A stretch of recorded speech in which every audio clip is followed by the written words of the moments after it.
नमस्कार दोस्तों, success study Baloda YouTube channel पर आपका स्वागत है।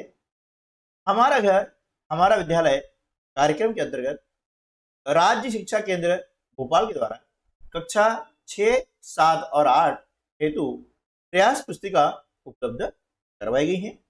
ये पुस्तिका आपको मिल चुकी है और इस पुस्तिका में जो प्रोजेक्ट दिए गए हैं उन्हें कैसे हल करना है, इस बारे में हम इस वीडियो में चर्चा करने वाले हैं। आइए शुरू करते हैं हम आज का प्रोजेक्ट कार्य 16। यह प्रोजेक्ट गणित विषय से संबंधित है। परिवार के सदस्यों से बातचीत करते हुए पता कीजिए कि वे तालिका में दिए हुए काम को करते हुए गणित की किस समझ या अवधारणा का उपयोग करते हैं। देखिए, यहाँ पर हमें बताना है कि हम हमारे दैनिक जीवन में जो भी कार्य करते हैं उनमें कहीं ना कहीं गणित की अवधारणाएं काम आती है, गणित की समझ काम आती है। तो ऐसे कौन कौन से कार्य हैं, है ना, यह जो कार्य करते हैं उनमें गणित की कौन सी अवधारणा उपयोग में लाई जा रही है, हम उसका यहाँ पर जो है एक प्रोजेक्ट तैयार करने वाले हैं। देखिए, पहला प्रश्न आ जाता है कि खाना बनाते समय आप जो है किस अवधारणा का उपयोग करते हैं। कि खाना बना रहे हैं हम, तो यहाँ पर घटाव की जो है अवधारणा का उपयोग करते हैं। अब कैसे करते हैं ये देखिए, जब हम खाना बना रहे हैं तो यहाँ पर दो चीज हो रही है। जो आटा है हमारा है वो कम हो रहा है। आटा क्या हो रहा है? कम हो रहा है। जब खाना बनाते हैं तो जो खाद्य सामग्री होती है ना, वो कम हो जाती है। ठीक है, तो यहां पर क्या हो रहा है? घटाव क्रिया हो रही है। उदाहरण के लिए, यदि आपके पास में 5 किलो चावल है, अब उसमें से आपने 500 ग्राम चावल बना लिए हैं। ठीक है ना, खाना बनाए ना, बनने चावल बनाए हैं। तो अब क्या हो रहा है कि आपकी जो खाद्य सामग्री है वो 500 ग्राम कम हो गई। ठीक है, तो खाना बनाते समय हम घटाव की जो अवधारणा है उसका उपयोग करते हैं। प्रश्न क्रमांक 2 है, झाड़ू पोछा लगाते समय। आप झाड़ू पोछा लगा रहे हैं तो भैया उसमें गणित की किस अवधारणा का उपयोग होता है? तो देखिए, वहां पर होता है बढ़ता क्रम और घटता क्रम। कैसे, इसको समझना होगा। देखिए, मान ली जाए कि ये आपका जो है एक कमरा है, इसमें आप झाड़ू लगा रहे हैं, पोछा लगा रहे हैं। देखिए, यहां से हम जो झाड़ू लगा रहे हैं ये वाला लगा रहे हैं ना, तो क्या हो रहा है? ये क्षेत्र है झाड़ू लगाना, इसमें हमें वो क्षेत्र है वो क्या हो रहा है? कम होता जा रहा है। और जो क्षेत्र साफ है, हम झाड़ू लगा रहे हैं ना, झाड़ू लगाने के बाद में वह क्षेत्र क्या हो रहा है? स्वच्छ हो रहा है, साफ हो रहा है, क्लीन हो रहा है। तो क्या हो रहा है? इसका क्रम बढ़ रहा है। ये देखिए, है ना, ये झाड़ू लगाई हमने, अब झाड़ू लगाई, ये क्रम धीरे धीरे बढ़ रहा है। और बिना झाड़ू वाला, यानी जिसमें कोई झाड़ू लगानी है, वह क्षेत्र घटता जा रहा है। तो यहाँ पर ये दोनों क्रम काम कर रहे हैं, बढ़ता क्रम और घटता क्रम, यानी आरोही क्रम और अवरोही क्रम, दोनों ही यहाँ पर अवधारणाएं काम करती है। तीसरा प्रश्न है, बर्तन साफ करते समय। आप बर्तन साफ कर रहे हैं तो वहां पर गणित की कौन सी अवधारणा उपयोग में आ रही है? तो देखिए, वहां पर परवर्ती और पूर्ववर्ती ये अवधारणाएं काम में आ रही है। क्यों आ रही हैं? देखिए, अब यहां पर आप देख रहे हैं कि बहुत सारे बर्तन हैं आपकी, ये जो कि साफ करना है, मतलब गंदे बर्तन कह सकते हैं, है ना, झूठे बर्तन कह सकते हैं। ठीक है, अब आप साफ कर रहे हैं, यहाँ पर बैठ करके आप उनको साफ कर रहे हैं, कर रहे ना। अब आपने ये बर्तन साफ किया, ठीक है, अब बर्तन साफ किया तो ये बर्तन जो है यहाँ पर आ गया। ठीक है, बर्तन यहाँ पर आ गया। तो ये पहले इसने 6 मान लिए बर्तन थे, है ना, एक हमने साफ कर लिया, ये क्या हो गया? 5 हो गया। अब 5 क्या हो गया? 6 की पूर्ववर्ती संख्या हो गई। ठीक, अब यहाँ कुछ नहीं था, शून्य था, अब शून्य में एक जोड़ दिया तो क्या हो गया? परवर्ती संख्या हो गई। इसी प्रकार से यहाँ पर हमने दूसरा बर्तन जो है साफ किया और ये बर्तन साफ करके हमने यहाँ पर डाल दिया। ठीक है, अब 5 था पहले, अब 5 की पूर्ववर्ती क्या हो गई? 4 हो गई। और एक की परवर्ती 2 हो गई। तो इस प्रकार से यहाँ पर परवर्ती पूर्ववर्ती का जो है जो समझ है, अवधारणा है, उसका उपयोग हो रहा है। साथ साथ में यहाँ पर घटाव और जोड़ है ना, घटाव और जोड़, इस समझ का भी उपयोग हो रहा है, क्योंकि जब बर्तन हम साफ कर रहे हैं तो गंदे बर्तनों की संख्या कम होती जा रही है और स्वच्छ बर्तनों की संख्या बढ़ती जा रही है। ठीक है, तो यहाँ पर घटाव और जोड़ दोनों ही जो अवधारणा है हमारी है, दोनों कॉन्सेप्ट है, उसका भी उपयोग हो रहा है। अगला प्रश्न है लौकी छिलते समय। ठीक है, अब लौकी छिल रहे हैं तो भैया वहां भी गणित की अवधारणा काम कर रही है। कौन सी? वहां पर भी काम कर रही है आरोही क्रम और अवरोही क्रम। ठीक है, कैसे? जैसे भी हमने अभी देखा था है ना कि झाड़ू पोछा लगा रहे हैं तो वहां पर क्या हो रहा था कि जो स्वच्छ क्षेत्र और अस्वच्छ क्षेत्र दोनों में क्या हो रहा था, संख्या कम हो रही थी, बढ़ रही थी, है ना। इसी प्रकार से लौकी आपकी है, मान लीजिए ये आपकी लौकी है। अब इस लौकी को आप छील रहे हैं, ठीक है ना, ये छील रहे हैं तो ये जो हिस्सा है छिला हुआ, ठीक है, ये बढ़ रहा है और जो बिना छिला वाला है वह घट रहा है। ये छिल दी, देखो इतना हिस्सा कम हो गया, अब इसको और छिला हमने, इतना हिस्सा और कम हो गया, और छिला, ये कम हो गया, और छिला, और कम हो गया, है ना। तो इस प्रकार से क्या हो रहा है कि जो बिना छिला हुआ क्षेत्र है वह कम होता जा रहा है और छिला हुआ क्षेत्र आप देख रहे हैं कि बढ़ता हुआ जा रहा है। तो इस प्रकार से हम यहाँ पर कह सकते हैं कि गणित की आरोही और अवरोही की जो समझ है, जो कंसेप्ट है, वह काम कर रहा है। यदि आपने अभी तक हमारे चैनल को सब्सक्राइब नहीं किया है तो आप चैनल को सब्सक्राइब कर लीजिएगा, ताकि ऐसा ही यूजफुल वीडियो आपको प्राप्त होते रहें। और वीडियो अच्छा लगा है तो लाइक करना ना भूलेगा।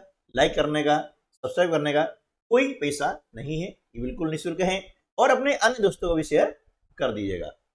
अगला प्रश्न है प्रश्न 5, चाय बनाते समय। अब देखिए, जब चाय बना रहे हैं तो वहां पर हमारा जो गणित है कैसे काम कर रहा है, गणित की कौन सी अवधारणा काम कर रही है? देखिए वहां पर गणित की अवधारणा काम कर रही है अनुपात वाली, यानी रेशियो। कैसे? देखिए जितने व्यक्ति हैं उसके हिसाब से चाय बनती है ना, और जितनी चाय बनती है उसी के हिसाब से चाय पत्ती, है ना, चाय पत्ती, शक्कर और पानी, दूध, इसका उपयोग किया जाता है। ठीक है, उसके अनुपात में, किसके अनुपात में? जितने व्यक्ति हैं। अब मान लीजिए कि यदि व्यक्ति बढ़ जाते हैं, ठीक है, तो उसी अनुपात में जो चाय की मात्रा है वो भी बढ़ जाती है। चाय में जो हम अवयव डालते हैं, जो एलिमेंट्स डालते हैं, चाय पत्ती है, शक्कर है, दूध है, पानी है, वो भी उसी अनुपात में बढ़ जाता है। ठीक है ना। तो यहां पर क्या हुआ कि अनुपात की जो हमारी समझ है वो काम कर रही है। बड़े बर्तन में अनाज भरते समय, अब बर्तन बड़ा है, अनाज भर रहे हैं, तो वहां पर आयतन की जो समझ है, आयतन की जो अवधारणा है वह काम कर रही है, क्योंकि जो बड़ा बर्तन है ना, मान लीजिए ये आपका बर्तन है ना, ठीक है, अब इस बर्तन में हम अनाज भर रहे हैं, तो इस बर्तन में कितना अनाज भर सकते हैं? आप बोलेंगे इसमें 50 किलो, 20 किलो, 25 किलो भर सकते हैं।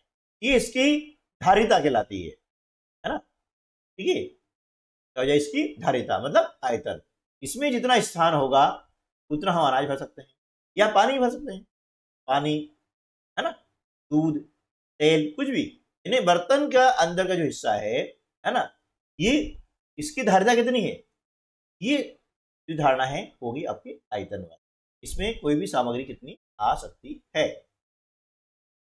अगला प्रश्न है कपड़े धोने के बाद सूखने डालते समय, फिर आपने कपड़े धो लिए हैं और उसको सुखाते हैं, सूखने डालते ना, तो यहां पर भी परवर्ती और पूर्ववर्ती जो हमारी अवधारणा है उसका उपयोग हो रहा है। कैसे? हम देखा कि हमारे पास में यहाँ जो है कपड़े हैं, ये गीले कपड़े हैं, है ना, धोने के बाद में, अब इनको हम यहाँ पर सुखा रहे हैं तार पर, ठीक है ना। जब इसे सुखाने जाएंगे तो यहां से बर्तन क्या हो गए, अब ये जो कपड़े हैं ये कपड़े यहां से कम हो रहे हैं, है ना, और यहाँ बढ़ रहे हैं। ठीक है, तो यहां पर पूर्ववर्ती प्रवर्ती साथ साथ में घटाव और जोड़ की जो प्रक्रिया है, जो अवधारणा है, वो भी काम कर रही है ना।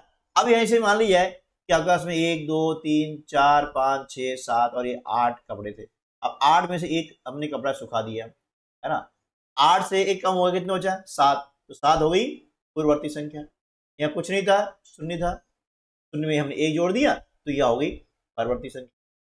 इसी प्रकार से दूसरा कपड़ा हमने यहाँ पे सुखा लिया, उठाया, अब यहाँ सुखा दिया, तो यहाँ ये संख्या कम हो गई है मतलब पूर्ववर्ती, यह संख्या बढ़ गई है मतलब परवर्ती। ठीक है ना, तो ये दोनों क्रिया यहाँ पर काम करती है। अगला प्रश्न है, नोटों को गिनते समय, नोट गिन रहे हैं हम, है ना, तो वहां पर प्राकृत संख्या का उपयोग होता है। हम गिनती शुरू करते हैं 1 से, है ना, 1 2 3 4 5, इस प्रकार से हम नोट गिनते हैं। ठीक है ना, तो यहां पर ये प्राकृत संख्या का ज्ञान हो रहा है हमको, साथ साथ में यहां पर जो है परवर्ती जो संख्या है ना, इसकी समझ भी काम कर रही है, क्योंकि 1 की परवर्ती होती है 2, 2 की परवर्ती हो गई 3, तो यहां पर परवर्ती संख्या जो है इस समझ का भी उपयोग हो रहा है। साथ में यहां पर जो जोड़ की प्रक्रिया है उसका भी उपयोग हो रहा है। ठीक है ना, 1 2 3 4, है ना। इसके साथ में हम देखते हैं कि यहां पर जो है अपवर्त्य का उपयोग हो रहा है। कैसे, तो ये सारी संख्या हैं, ये सभी जो है एक के अपवर्त्य हैं, 1 2 3 4, है ना, ये सभी एक के अपवर्त्य हैं।